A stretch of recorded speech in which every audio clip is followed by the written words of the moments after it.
হ্যাঁ গিন্নি, আমি নৌকা স্থির রাখতে পারছি না, মনে হচ্ছে আমাদের নৌকা। এমন কথা মুখেও এনো না। তুমি নৌকা সামলাও, আমি মা কালীকে শক্ত করে ধরে আছি।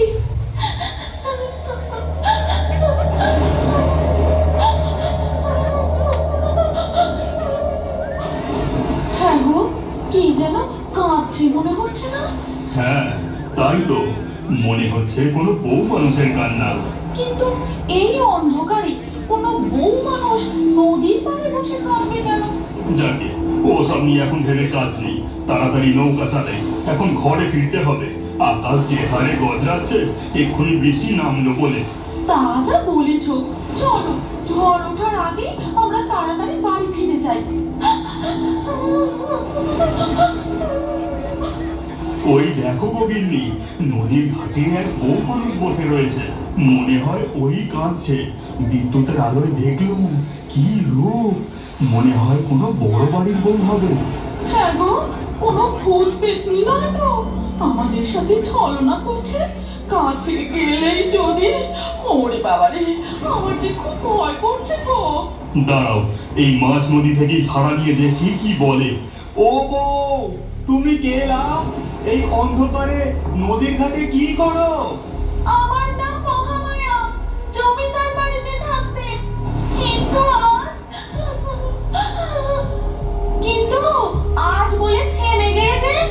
আজ কি হয়েছে গো? আজ 2 দিন হয়ে গেল ওরা নিজেদের মধ্যে এত ঝগড়া করছে, এত রাগারাগি করছে যে রাগের মাথায় আমাকে 2 দিন ধরে খেতেই দেয়নি। আমি আর সহ্য করতে পারছিলাম না, তাই তো বাড়ি ছেড়ে বেরিয়ে এসেছি। সে কি গো, তুমি যে ভদ্র বাড়ির বউ, রাত দুপুরে বাড়ি ছেড়ে বেরিয়ে এলে, এই যে ভালো কথা নয় মা। রাখো তো তোমার ভালো কথা। শুনলে না, ও 2 দিন ধরে কিছু খায়নি। তুমি ওকে আমাদের সাথে আমাদের বাড়ি নিয়ে চলো বাপু। আগে ও কিছু খাবে, তারপর ওসব চিন্তা করা যাবে খন। জগদীশ তার বউয়ের মুখে এই কথা শুনে তাড়াতাড়ি নদীর ঘাটের দিকে নৌকা নিয়ে এগিয়ে যায়, আর কাছে পৌঁছতে দেখে সেখানে কোনো বউ বসে নেই। তুমি দেখলে, দেখলে আমি বলেছিলাম না, নিশ্চয়ই কোনো পেতনি হবে।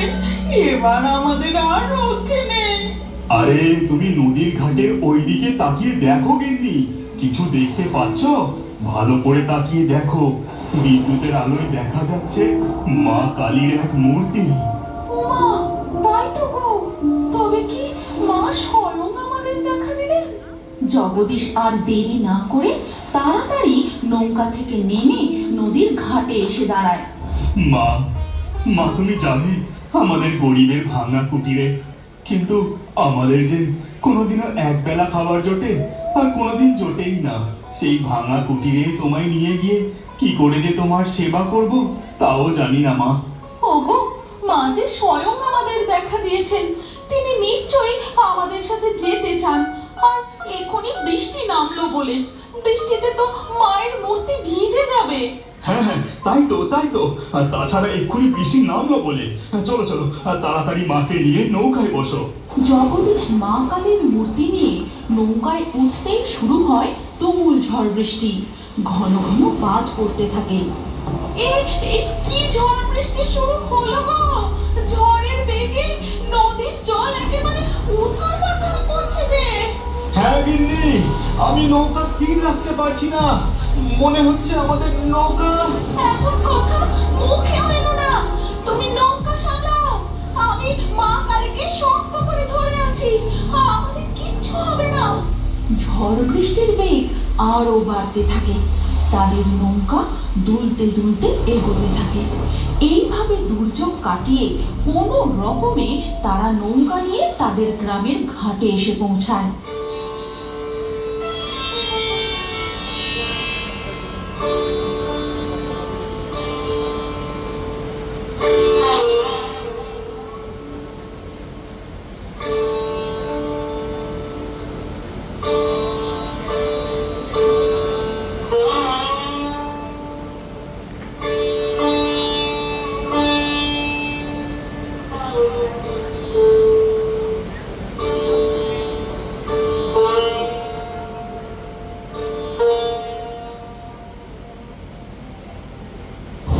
জয় মা তারা, জয় মা ভবতারিণী। নদীর মধ্যে এই দুর্যোগের কবলে পড়ে মনে হচ্ছিল আজ হয়তো আমরা। মা তারা যে স্বয়ং আমাদের সঙ্গে ছিলেন, আমাদের কি কিছু হতে পারে? চলো এবার আমরা বাড়ি ফিরে যাই। তারপর তারা মা কালীর মূর্তি নিয়ে বাড়ি পৌঁছায়।